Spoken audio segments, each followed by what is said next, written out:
Dream. Every great house needs good staff. That is what my mother said to me as my 5-year-old son pulled a heavy, gray industrial cleaning apron out of his Christmas gift box. She didn't blink. She didn't stutter. She just smiled that thin, tight smile and pointed to the professional broom set she'd wrapped for my daughter. Tyler is going to run this family one day, she continued, gesturing to my nephew who was already tearing into a $2,000 drone. He needs to learn to lead. Your children need to learn their place early. Tyler snorted, revving the drone's propellers near my son's head. Yeah, he sneered. Make sure you get the mud off my boots before you leave. I didn't scream. I just stood up, took the aprons from my children's confused hands, dropped them directly into the trash can, and walked out the front door without saying a single word. Before I tell you what I found on my server the next morning, and exactly how I made them pay for those aprons, drop a comment and let me know where you're listening from. I want to see how far this story travels. The drive back to my condo was terrifyingly quiet. Leo and Mia fell asleep in the backseat before we even hit the highway, clutching the empty space where real gifts should have been. I didn't turn on the radio. I needed the silence to process the fact that I had just orphaned myself. For 32 years I had been the dutiful daughter, the fixer, the safety net. But as the miles blurred past, I realized I wasn't grieving the loss of my parents. I was grieving the time I had wasted trying to buy their love. When we got home I carried the kids to bed, tucked them in and walked straight to my home office. I didn't make tea. I didn't pace the floor. I sat down and opened my laptop. I am the lead landscape architect for one of the most aggressive firms in the city, but for the last 3 years, I have been ghost designing the Green City project for my family's firm. It was supposed to be my legacy, a massive eco-friendly urban park system worth millions. But because my name isn't Justin, my father insisted I do the work in the shadows while my brother took the meetings. I logged into the firm's private server. My plan was simple: revoke their access, watermark my designs and leverage them for an apology. But the moment my screen flickered to life I stopped breathing. The access logs were scrolling in real time. Someone was currently logged in as admin. I stared at the screen and for a second my resolve wavered. Why was I surprised? Why did part of me still want to call my dad and ask for an explanation? That is the invisible chain of the survivor. It's a psychological debt you are raised to believe you owe. From the time I was 6, my parents taught me that Justin was the investment and I was the insurance policy. I wasn't just a sister. I was the organ donor, the bank account, the backup plan. They conditioned me to believe that my survival was a privilege they granted me, and the rent was due every single day. 3 years ago my father called me weeping, saying the company was going under. He said they would lose the estate. I drained my entire life savings, $50,000 that I had scraped together by working double shifts and freelancing until my eyes burned. I wrote them a check to save the family legacy. 2 weeks later, Justin pulled up in a brand new $70,000 luxury SUV.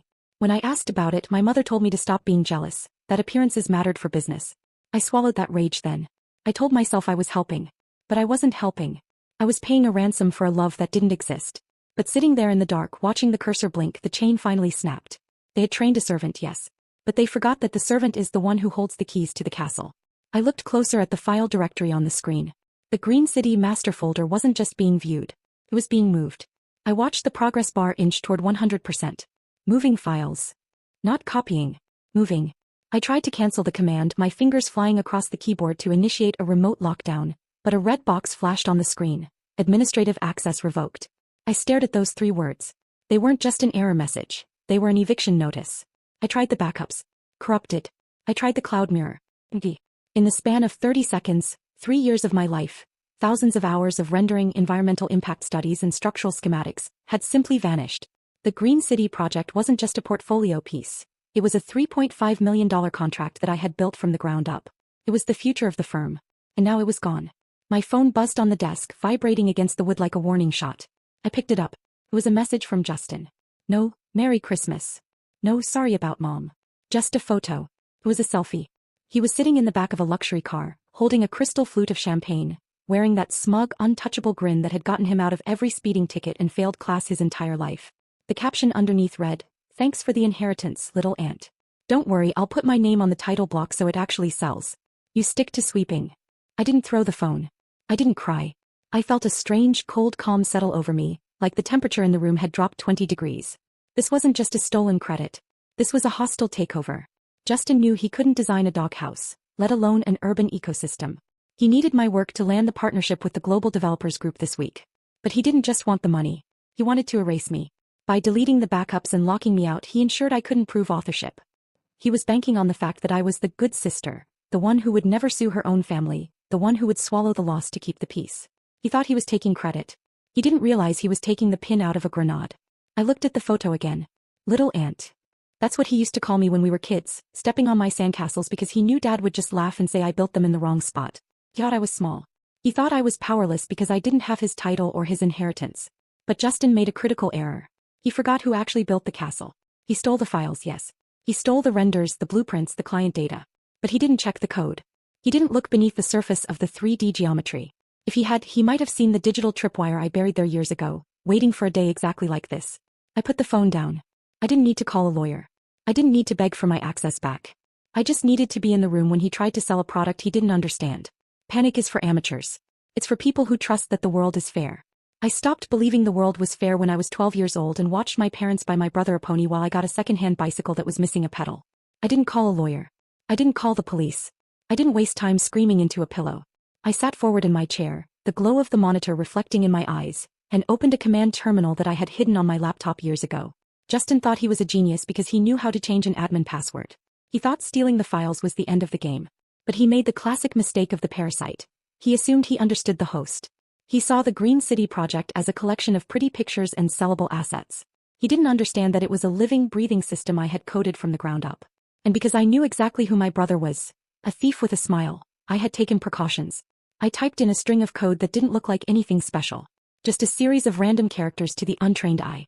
But on the screen a hidden directory popped up. It wasn't on the company server. It was local, buried deep in the metadata of the 3D geometry itself.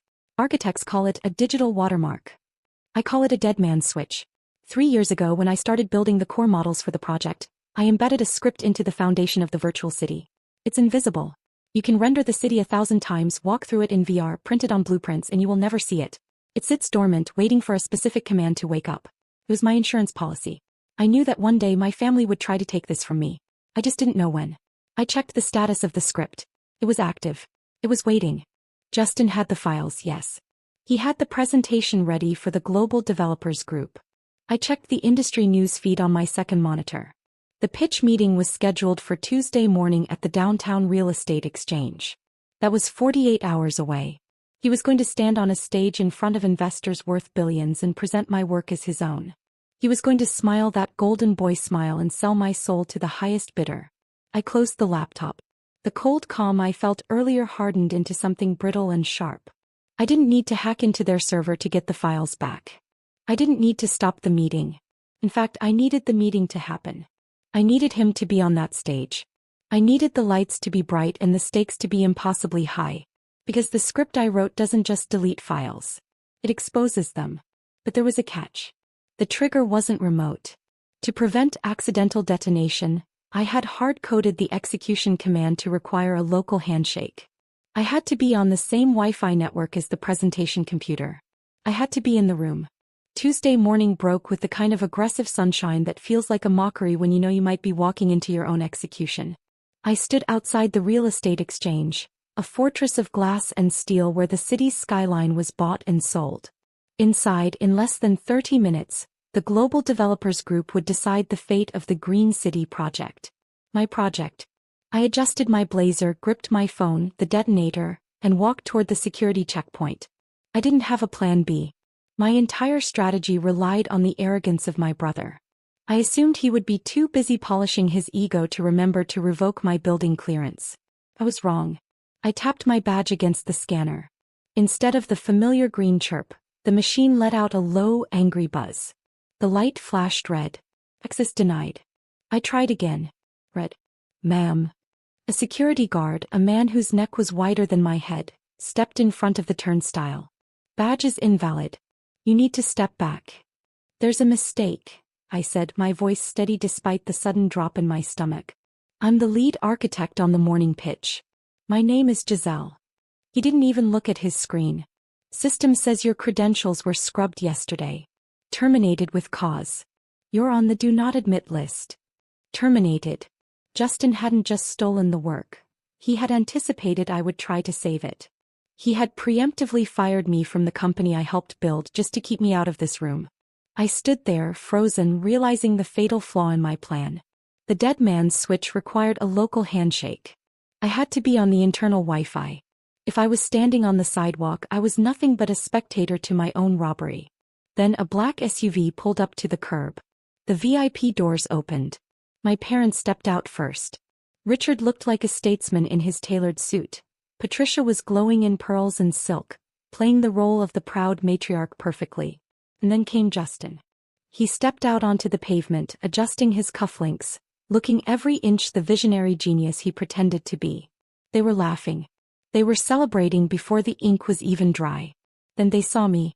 They didn't look afraid. They didn't look guilty.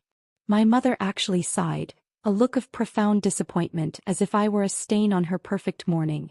My father shook his head, turning his back to usher my mother inside. But Justin stopped. He looked at me standing behind the security line, blocked by the guard holding a phone that was now useless. He smiled. It wasn't a nice smile. It was the smile of the boy who broke my toys and knew he wouldn't get in trouble. He leaned in close to the glass doors, made eye contact with me and mouthed 2 words. Go home. Then he turned and walked into the lobby, the golden doors sliding shut behind him. I was locked out. The pitch was starting in 20 minutes. He was going to sell my life's work for $3.5 million, and I was going to be left on the pavement with absolutely nothing. I didn't argue with the guard. I didn't make a scene in the lobby. I simply stepped out of his line of sight, pulled out my phone, and scrolled to a contact I hadn't spoken to in 2 years. Marcus Sterling. He was the lead developer for the rival firm bidding against my family today. 2 years ago I had tipped him off about a zoning violation on one of his sites. Not to help him, but because it was the right thing to do. He owed me. I sent one text. I'm in the lobby. I can prove the Green City IP is stolen. Get me in. 2 minutes later the elevator doors opened. Sterling walked out, flanked by his legal team. He didn't ask questions. He didn't ask for proof yet. He just looked at the guard and said, "She's my external consultant. She's with us." The guard stepped aside. Just like that, the fortress walls crumbled. I walked into the boardroom at the back of the pack, slipping into the shadows near the AV console. The room was massive, but all the oxygen was being sucked up by the man on the stage. Justin was in his element. He was standing in front of a 20-foot LED wall, displaying a rotating 3D model of my city. He looked confident, charismatic, and completely fraudulent. This ecosystem, he was saying, gesturing broadly, was born from a vision I had 3 years ago. It's not just architecture. It's a philosophy I've cultivated. My parents were in the front row, nodding like bobbleheads. They looked so proud. Proud of the lie. Proud of the thief. I pulled out my phone. My thumb hovered over the Wi-Fi settings. The network name popped up. RX_current conference. I typed in the guest password Sterling had just whispered to me. Connected. The handshake was complete. The dead man's switch, buried in the presentation software, pinged my phone. It was awake. It was waiting for authorization. I looked at Justin one last time. He was laughing at a joke he'd just made, basking in the admiration of billionaires. He truly believed he had won. He believed that erasing my name from the file was the same as erasing my existence. I didn't feel guilt. I didn't feel hesitation. I felt like a judge dropping a gavel. I tapped execute. I didn't look at the screen. I looked at Justin's face. In 1 second his arrogant grin vanished. His eyes went wide, reflecting a sudden violent wash of crimson light. The ambient lighting in the room didn't change, but the massive LED wall behind him had turned the color of fresh blood. A shocked silence fell over the room. Investors leaned forward, my parents stood, and Justin froze as his bright eco-city vanished from the screen. In its place, a flashing red wireframe shouted the truth. Stolen property. Author, Giselle. Signature forged. Project terminated. Justin hammered the clicker, begging the tech to fix it. Nothing. It's a hack, he stuttered. It's not, I said, stepping forward. It's a copyright claim. I left before the chaos erupted. The elevator doors closed on shouting investors and my mother's frantic excuses. In the garage I reached my car, until a fist slammed onto the hood. My father, wild-eyed and purple with rage, blocked my escape. You think you won? He yelled. I just took out a $50,000 loan against your condo using your power of attorney. The money is gone. You're broke. Homeless. But he had forgotten one detail. The account he wired the funds through belonged to both of us. A joint account. And I had already moved the money. You didn't save Justin, I told him. You paid me. He stared, stunned, as I drove away. Outside, sunlight hit the windshield. I had $50,000, a job offer waiting, and, finally, a life no one else controlled.